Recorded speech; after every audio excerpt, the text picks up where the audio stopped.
So this week is the week that you've all been waiting for. We're going to see how to do a flash loan step by step live on the Ethereum mainnet. We're actually going to borrow over $1 million, okay?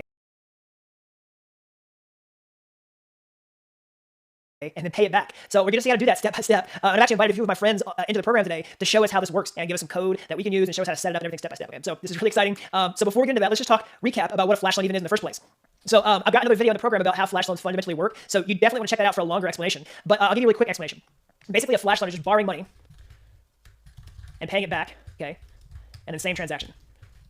So you could borrow like millions of dollars directly from a smart contract on the blockchain, okay? And then go do something with it, all right? And then pay it back as long as it happens in the same transaction.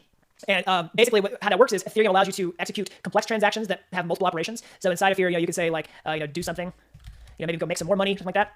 And then as long as you pay it back to the lender right here, and you pay everything back, all right, pay all back, the transaction will be successful. But if you don't pay everything back, then the transaction will be unsuccessful. Okay, so that's a quick recap on what flash loans are, how they work. Go watch that other video with a full explanation on what you can do with a flash loan and a deeper explanation of how they work. But now we're actually going to show you how to do one. So I'm going to hand it over to my friend Roman and also Alexi from Tornado Cash, who are going to show us how to do this step by step, show us the code, and actually perform it live on the mainnet.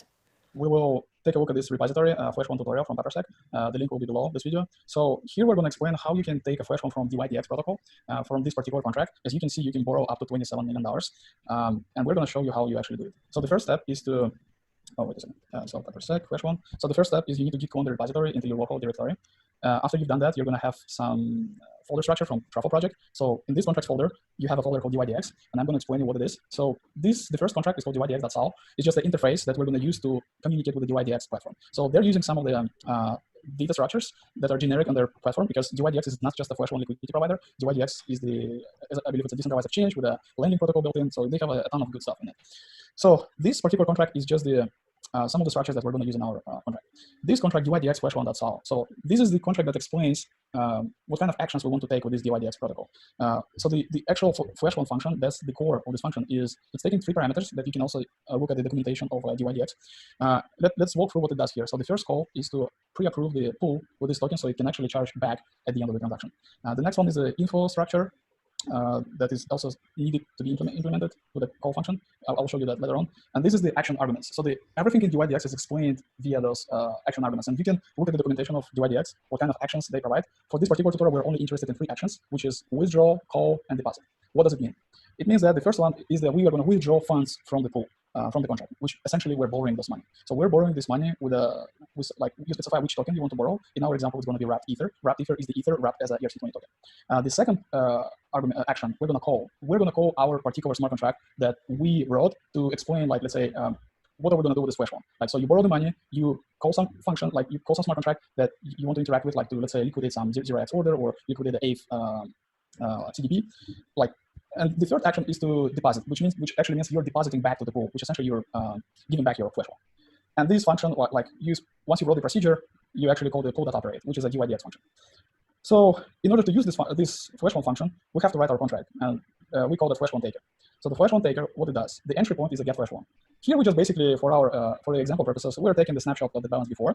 Let's say if we're taking flash wrapped Ether token, so the balance before would be like 0, and then you encode some data.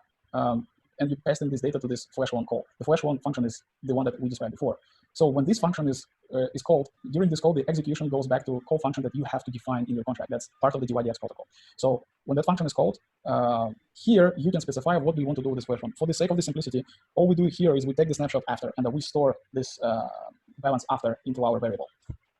It's called loan. So we have this long variable, which is recorded here, and that's it. We're not doing anything useful with this flash loan, just for the tutorial purposes. And that's pretty much it. So like here, you can define anything you want. You can say, yeah, I want to take this, they take this money to like call some 0x function or anything you want. That's like, yeah.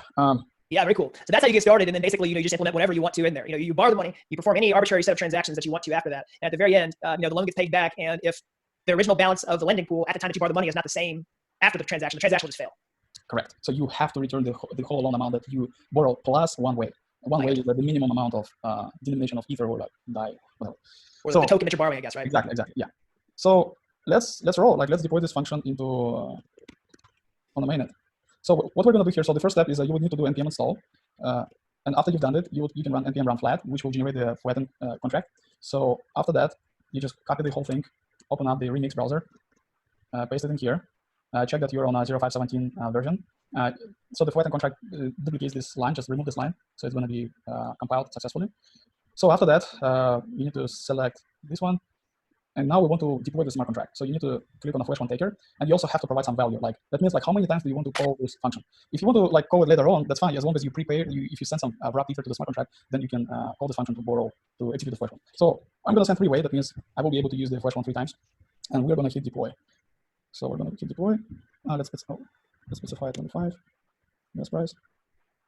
Yeah, while we're waiting for the contract to be deployed. So when you set message value, when you deploy the smart contract, the balance goes straight to the contract itself, right? So yeah, this is for the just convenience purposes. So I don't have to like convert my ether to wrapped ether and send this wrapped ether to the smart contract in order to execute the flash loan. Because as I said, the fees for the flash loan is 1 way. Gotcha. For every call.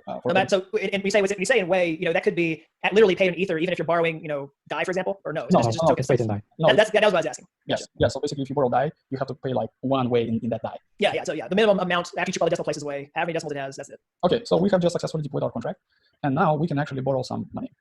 So I'm going to borrow wrapped ether. So I need the address of the wrapped ether because we want to execute the function called get flash loan. The amount of ether, let's say we want to borrow ether way. Let's say we want to borrow 5,000 ether, which is quite a lot of money. And we can call transact.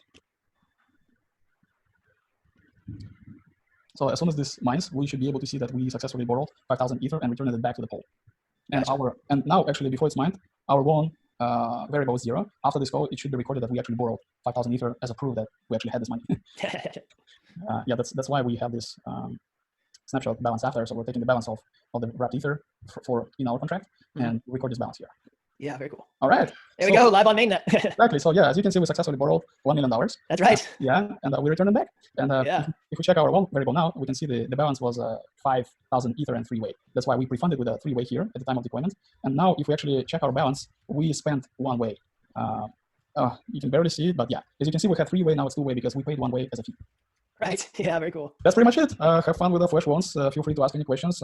Check out this repository and use your own imagination how you can take advantage of such a powerful tools as a flash loans to make more money. Yeah, very cool. So I'll put a link to this down in the description below the video. We can get this code download themselves and kind of get started and start implementing things. So let me ask you this, and people want to try stuff out in development. We've worked with some other protocols on the mainnet, and we've been doing things like working with Ganache CLI to like fork the state of the chain to like test things out. Is that useful in a context like this, or do you typically just code against the mainnet?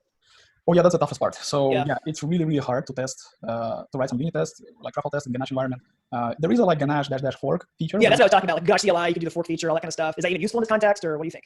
It's supposedly should work, but in my experience, it kind of sucked. Like it didn't really work well. So maybe if people know some other cool ways to write unit tests for something like this with the flash ones, and you basically, well, actually no, you can technically. Yes, you can write a unit test because when the unit test, let's say you can pre-mine a bunch of ether, you can implement your own. Oh no, that's not gonna work. I think the party feature, there's a party client feature called like multi-call or something like this. Trace. Yeah. So will Parity let you like freeze the state of the chain and then interact with the chain in that way, like locally? No. What he's talking about, if you have a parity node, like mainnet node, actual mainnet node with a tracing enabled, you can execute the RPC called trace menu, which essentially like simulates it. Yeah, it kind of simulates the transactions before you actually have this transaction, and you can check the expected the actual result from this call. And if it satisfies your requirements, then you can actually go ahead and execute this function on mainnet. But it's not going to be ideal for the testing purposes. So for the testing purposes, you have to So with Parity, So with Parity like that, can you do that trace call like at block numbers in the past, or is it only at the current state of the chain? You can actually specify at which block you want to simulate this transaction. Okay, yeah, cool. So if you do a block number at a current state, like, I guess my question is like, also with Parity, can you go back and query states at old blocks? Can you basically say like at this block number, let's just set up a situation. Here the balance was this, here the balance was this, here's my input values, and then simulate the transaction at that same point in time with these parameters? Yes, I think you can do it. Yeah. Okay, cool. Awesome. Yeah, other questions people are gonna have when they're trying to figure out how to do this kind of stuff. Awesome. Well, thank you for showing us this. Like I said, I'll put a link to this in the description below where they can get started with the starter kit, the code. Before we wrap up here today, is there anything that you all can think of that we might have missed, might want to cover? Yeah. It would be cool to like to see some cool examples of arbitrage, like if we like, right now. Basically, if somebody figures out if somebody has some really cool, nice ideas on how they can use flash loans, that would be great if they can share them, like just what they can think of. Sure. Yeah, totally. So also, like while I have you all here, we had to postpone this a little bit because y'all are kind of up against a deadline for your sort of main project that you're working on, just turn out cash. I hope I'm saying that right. Yeah, totally. So maybe tell us a little bit about that. I think I've talked about Tornado Cash before. This is a mixer on Ethereum, which effectively allows you to like private transactions using zero-knowledge proof technology. So what did you all just do with your major release? You told me a little bit about it before. Maybe you can share with us what you've been working on. Yeah, so Tornado Cash is a privacy solution for Ethereum. It's not a custodial privacy solution, and which basically allows you to have a private transaction on Ethereum. By default, all Ethereum transactions are public, so you cannot have you can have privacy. And we're using zk Snarks technology in order to bring this functionality to the mainnet. And recently, we've gone through the trusted setup ceremony, which is a process that allows every participant to provide their source of entropy, so that we were able to generate the verifier key for the Tornado Cash. And anybody can actually right now trust that the verifier key is generated processfully. I mean, they can trust that if at least one participant in the trusted ceremony was honest, they can already trust the smart contract. Yeah, very cool. Awesome. Yeah, so that's I'm glad you all got that taken care of. This is an exciting project. It's something that Ethereum really needs. So good on you all for spearheading that effort. Yeah, thank you. And just like one caveat, Tornado Cash, we don't call it a mixer. It's not a mixer. It's a privacy solution. Gotcha. Sorry about that. That's fine. That was my fault. So yes, Tornado Cash is the privacy solution for Ethereum.